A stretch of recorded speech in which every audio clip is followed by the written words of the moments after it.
Hello class! Last week we talked about the four main causes of World War I. Today what we're going to be talking about is what made all of a sudden a war break out, because obviously ideas don't just exist and make people fight. So what we're going to be talking about today is how World War I was entirely caused because of a sandwich, and I will explain. As you know, Europe looked a little different back then. What we have right here is not a map so much of the countries, but a map of the ethnicities. So you can see here we have our Hungarians, Austrians, Czechs, blah, blah, blah, blah, blah. This isn't that important.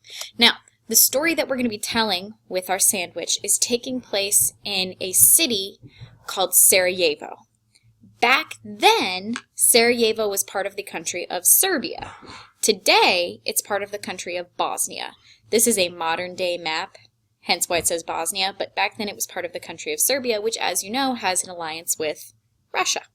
Now, our story is going to start on June 28th, 1914. Now, as you know, Austria-Hungary is a country that is trying to conquer the countries that are south of it. They had been trying to conquer Serbia, and Serbia was not very happy about being conquered by Austria-Hungary. So what Austria-Hungary had decided to do was they sent a member of the royal family. This was the gentleman who was next in line to the throne.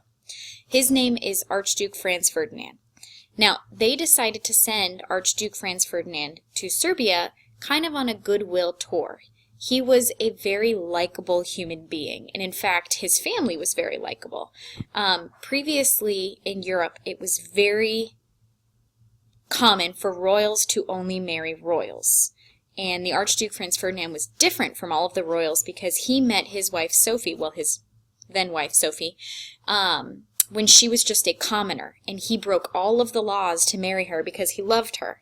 And so for a lot of people who were common citizens, it made Archduke Franz Ferdinand very likable because he broke the laws and married somebody out of love. And so he wasn't a stiffy royal. Now, his uncle was the leader of Austria-Hungary. And his uncle decides that it would be really good to send lovable, friendly Archduke Franz Ferdinand to Serbia. And he would go, and he would wave, and he would smile, and he would make the Serbian people like him a lot, which would make them okay with being conquered. Kind of. Now, the Archduke decides to take advantage of this, because the trip that his uncle wants him to take to Serbia is happening right on his 14th wedding anniversary. And so he decides to take his wife with him and turn it into kind of an anniversary vacation. And what made this special is because she was not royal, whenever they were in their home country in Austria-Hungary, she was never allowed to stand next to him, to ride in the same car with him, nothing, because she was not royal. But because Serbia is not part of Austria-Hungary, part of his anniversary gift to her would be that she would get to ride in the same car with him, which is a big deal, which is kind of sad that that's a big deal, but whatever. He decides to take his wife. Now, going into the trip, Franz Ferdinand was very much a brave gentleman, but he also just did not like the idea of having Secret Servicemen all over the place. The idea was they would come to Sarajevo, and they would tour the city, and they would do it in what's called a motorcade, which is where you have a line of cars. And he would sit in his car and wave to the people. And he felt like if there were too many cops in between him and the people who were standing on the street watching him drive by, then he wouldn't really get to interact with the people, and so it would be a pointless trip. He wanted to be able to get out of his car, shake people's hands, hold people's babies, say hello, so that way people would really feel like they got to meet him.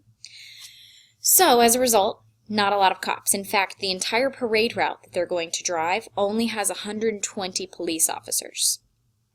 And when they get to Sarajevo, the Serbian people are very friendly to him. Everybody's smiling and waving, and so nobody thinks that there's any danger. Unbeknownst to the Archduke is he is planning to spend a whole day touring Sarajevo. So he's staying at an army camp with his wife, and so at 10 a.m., 6 cars leave. He's in one car, obviously. He's in the second car. But 6 cars leave this army camp, and the idea was they would drive through the streets, almost like a parade. They would drive through the streets and make it to City Hall. What he didn't know is that there were 6 different assassins who were lining that parade route. This is the assassin who ultimately is successful. His name is Gavrilo Princip. So here we have his parade route. So you can see the green line. He's driving alongside the river, And the idea is to get all the way to City Hall, which is off the map. So what he doesn't know is every single one of these numbers represents an assassin that's waiting on that parade route for Gavrilo Princip. Now, these 6 assassins all have a plan to murder the Archduke. And the idea is if Assassin 1 fails, Assassin 2 will try to murder him. If Assassin 2 fails, then Assassin 3, and so on and so on and so on. So ultimately, somebody's going to murder the Archduke. Now, when Franz Ferdinand passes the first assassin, who is right here on our parade route, the guy totally chickens out and does nothing. The next assassin, Kabrinovic, is number 2. He's standing right here on the parade route, so he sees the first guy chicken out. So assassin number 2 takes a bomb from his coat pocket, and I picture one of these hard metal bombs that's a circle with a little fuse. But anyways, so he takes a bomb out of his pocket, he hits it against the lamppost, which strikes the fuse because it creates a spark, strikes a fuse, and throws the bomb right at Franz Ferdinand. Now there are 2 stories as to what happened. Story 1, probably the real story, but it's not as entertaining. Story 1 is that Franz Ferdinand's driver, sitting in the front of the car, sees the bomb flying in the air and steps on the gas. And as a result, the bomb landed in the street and exploded there, and Franz Ferdinand is safe. Story number 2, which I much prefer because I think it's awesome, is that Kabrinovic throws the bomb, Franz Ferdinand sees the bomb in the air and strikes at it like it's a volleyball, and then the bomb lands in the street and explodes. I think that's more awesome, so that's what I choose to believe happened. Now, after the bomb explodes, Kabrinovic, that assassin who had thrown that bomb, is so worried about getting arrested that he decides it's better to kill himself than it is to get arrested, because he knew if he was going to get arrested, then they were going to execute him. So, Kabrinovic takes a cyanide pill, which is a poison, out of his pocket and swallows the pill. The problem is, he had an expired pill. He didn't know it, but he had an expired pill. So rather than killing him, the poison starts to make him projectile vomit.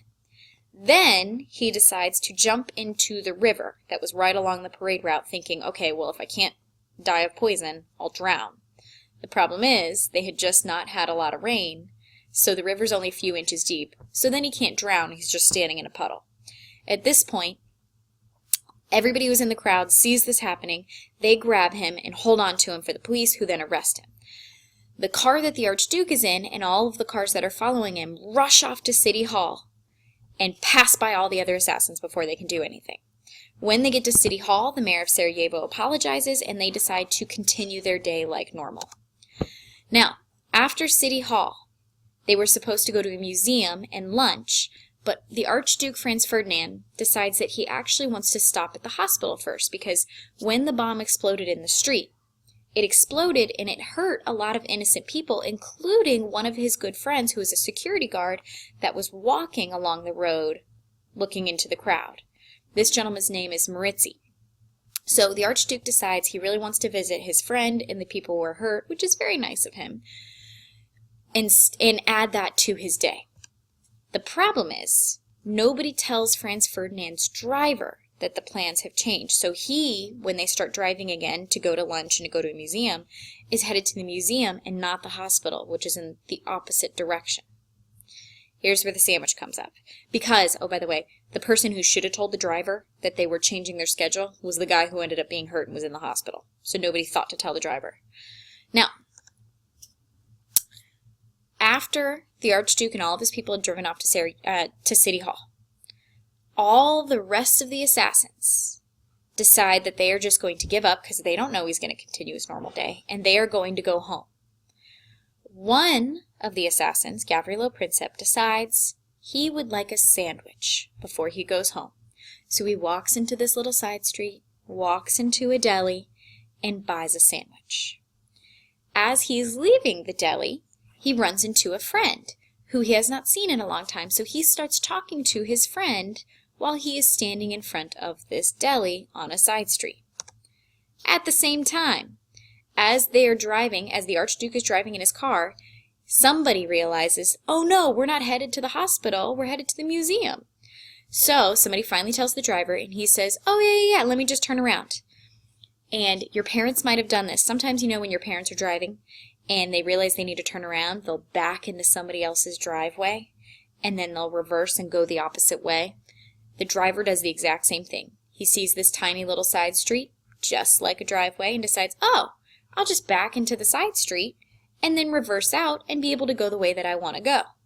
So he backs into the side street, and it just so happens to be the side street where Gavrilo Princip is sitting and talking with his sandwich. So when the driver backs up and stops before he puts it back into drive to reverse out of the street, Gavrilo Princip looks up, and 5 feet in front of him is the Archduke Franz Ferdinand. At that point, Gavrilo Princip realizes whose car is in front of him. He takes a gun out of his pocket and fires 2 shots. When the shots are fired, the driver of Franz Ferdinand's car speeds off, and they head directly to the governor's house.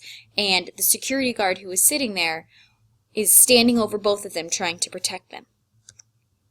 Now, while they're driving away, Princip basically tries to kill himself by pointing the gun at himself and shooting, but a whole crowd of people see this, and they grab him and they stop him.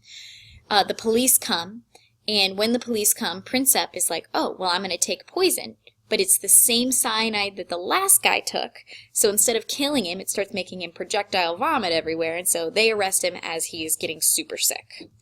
Now, back to Franz Ferdinand. Franz Ferdinand is in the car, and they're driving off to the governor's mansion, when all of the sudden, he starts bleeding, and his wife Sophie sees this, and that he's been shot in the neck, and she says, for heaven's sake, what has happened to you? And she then collapses, and the people who are in the car, their security guards, assume that she has just fainted, and so they're just trying to help her sit up, but Franz Ferdinand knows something is wrong, and he's right. Sophie's actually been shot in the stomach, so he gets shot in the neck, she gets shot in the stomach, and she had been bleeding internally, so she was actually shot really badly.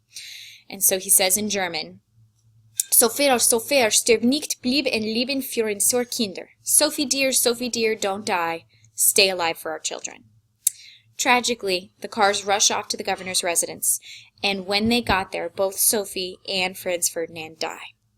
When this happens, Austria-Hungary declares war against Serbia. They take this as a personal attack against their country. This is the person who is next in line to be king that has just been murdered. So Austria-Hungary declares war on Serbia.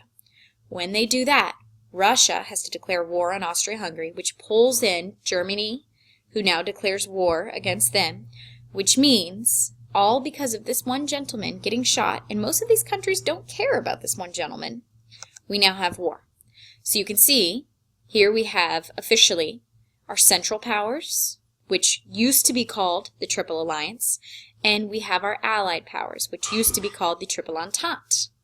So all of these countries have now declared war against each other because of the Archduke, and really because of a sandwich.